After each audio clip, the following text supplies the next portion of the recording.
Have you ever had that strange feeling deep inside? That sense you couldn't explain, but somehow you just knew? Maybe it was about a person you met for the first time. Something inside whispered, "Be careful." Or maybe you walked into a room and felt the energy shift, though nothing was said out loud. We call it a gut feeling. Some call it intuition. And for centuries, it's been seen as a mystery, an invisible compass guiding us through life. But here is the truth. You already carry one of the most powerful decision-making tools inside of you. The challenge isn't whether you have intuition. The challenge is learning to tell the difference between your true inner guidance and the noise of fear, anxiety, or wishful thinking. And once you understand how to decode your gut feelings, you begin to move through life with a new kind of confidence. Choices feel clearer. Opportunities reveal themselves.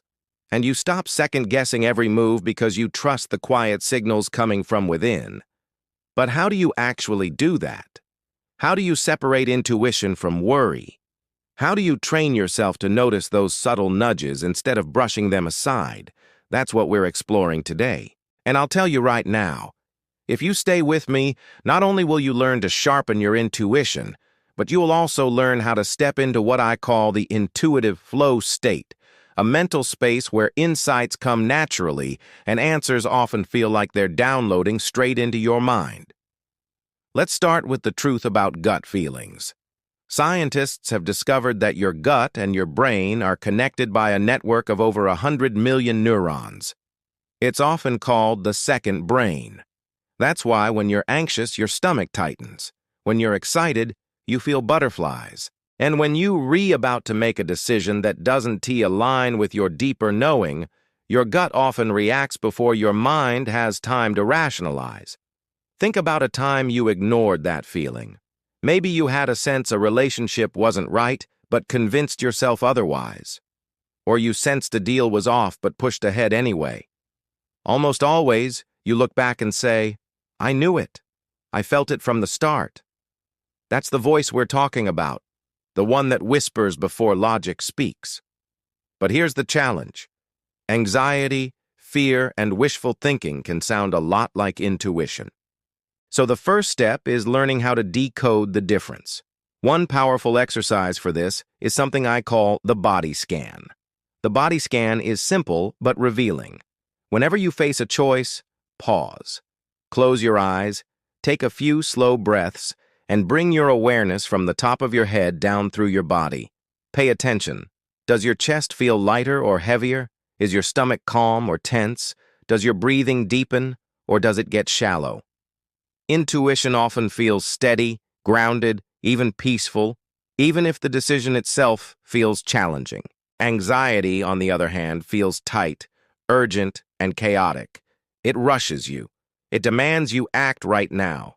That difference is subtle, but with practice, you'll begin to notice it. Another way to sharpen this awareness is through journaling. Intuition leaves patterns if you're willing to track them. Here's how it works. Each time you feel a gut nudge, big or small, write it down. Note what triggered it, what you felt in your body, and what decision you made. Then, over time, revisit those notes. You'll start to notice that when your intuition speaks, it often carries a certain texture, a calm conviction, a clarity without explanation. By contrast, anxiety-driven impulses feel shaky, loud, inconsistent. What journaling does is build evidence for yourself. It's one thing to hear someone say, "Trust your gut." It's another to look back at pages of your own handwriting and see how often that inner whisper turned out to be right. The more evidence you gather, the more your mind learns to trust the signals instead of dismissing them. Now let's go deeper. Imagine you refacing a decision and you're not sure if it's your intuition speaking or your fears pretending to be intuition. Here's a simple question you can ask yourself. If fear, desire, or pressure weren't part of this decision, what would I sense right now? That question strips away the noise and often reveals the underlying truth. But decoding intuition is only half the story. Once you've learned to recognize it, the next step is strengthening it. turning it from a faint whisper into a voice you can clearly hear. And that's where rituals and environment come in. Think of intuition as a muscle. Just like going to the gym strengthens your body, daily practices strengthen your inner guidance. One ritual you can try is what I call intuitive check-ins. Every morning, before the noise of the day begins, sit in silence for 5 minutes. Breathe deeply. Ask yourself, what do I need to know today? Don't force it. Don't analyze. Just notice what arises and jot it down. At first, it might feel random or even empty. But over time, you'll notice that your answers start to line up with real events, opportunities, or challenges you'll face that day. And this practice isn't just for mornings. You can do it any time you feel stuck. Pause, breathe, ask the question, and listen. Over time, you'll find that answers come more easily and often more accurately than hours of overthinking ever could. Now let's talk about environment. Have you ever noticed your best ideas don't come when you are staring at your desk, forcing yourself to think? They come in the shower, on a walk, while driving. That's not coincidence. It's because insight requires space. When your environment is full of noise, cluttered desks, constant notifications, endless scrolling, you choke your intuition. But when your environment is still, open, and calm, intuition finally has room to surface. So ask yourself, how can you design your surroundings to support insight? Maybe it's clearing your workspace.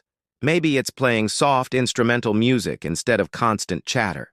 Maybe it's dedicating one corner of your home as a quiet, phone-free zone.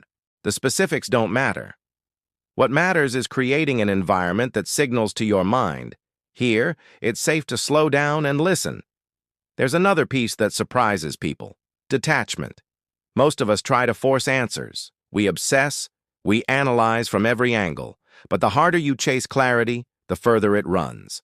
Detachment is about stepping back, trusting that the answer will come in its own time. Think of it like holding water in your hands. Clench too tightly, and it slips away. Hold loosely, and it stays. This is why some of the world's most creative breakthroughs happen after people step away. Writers find their solutions on walks. Scientists dream of answers in their sleep. Entrepreneurs solve problems while hiking. That's detachment at work. When you release the need to control the outcome, your brain shifts gears. It moves into what researchers call diffuse mode, where it connects ideas beneath the surface and delivers them in sudden flashes of clarity. I remember hearing a story about a famous inventor who struggled for months with a design problem. He obsessed over it, worked late nights, filled notebooks with sketches, but nothing worked. Frustrated, he gave up for the evening and went for a swim. Halfway through the water, the solution just appeared. He wasn't thinking about it anymore, yet the answer came effortlessly. That's the power of detachment combined with intuition. And the truth is, this doesn't only apply to inventors or entrepreneurs. It applies to you. Imagine how different life would feel if you stopped forcing every answer and instead trusted that, when the time was right, clarity would rise naturally from within. This is what I call the intuitive flow state. It's that zone where ideas, decisions, and insights come without strain. It feels effortless, like being carried by a current instead of swimming upstream. And you've experienced it before. Think of the times you were so absorbed in an activity you lost track of time. Writing, painting, brainstorming, even having a deep conversation. Hours felt like minutes. That's flow. And when you add intuition to it, you unlock something even greater, a steady stream of inner guidance combined with creative expansion. So how do you access it intentionally? Start with rituals, create supportive environments, and practice detachment. Then, challenge yourself with activities that engage your creativity and curiosity without overwhelming you. It could be sketching, journaling, brainstorming, even mind mapping. The key is to engage lightly, playfully, because intuition thrives where there is openness, not pressure. The more you practice this, the more intuitive flow becomes your natural state. Decisions stop feeling like battles. Creativity stops feeling like effort. Life starts to feel like alignment. And slowly, you begin to notice a pattern. When you listen inward, things outward start to fall into place. Now here's the part that keeps you curious. If intuition is so powerful, why don't more people trust it? The reason is conditioning. We've been taught from childhood to prioritize logic over feeling, analysis over instinct. We're told to explain everything, justify everything, prove everything. But intuition doesn't play by those rules. It often has no immediate explanation. It just says, this way, not that way. And that can feel uncomfortable until you build enough evidence to trust it. So the question becomes, how much longer will you ignore the quiet voice that already knows? How many decisions will you keep outsourcing to fear or overthinking? Because deep down, you already have the compass. All you need to do now is practice listening. And when you do, you'll discover that life becomes a series of doors opening at the exact right time. Not because you forced them open, but because your inner guidance led you straight to the handle. If you're ready to walk through those doors with even more clarity, subscribe now. This channel is where we train that inner compass together. And in the comments, share the last time your intuition guided you. You might be surprised how many others will connect with your story.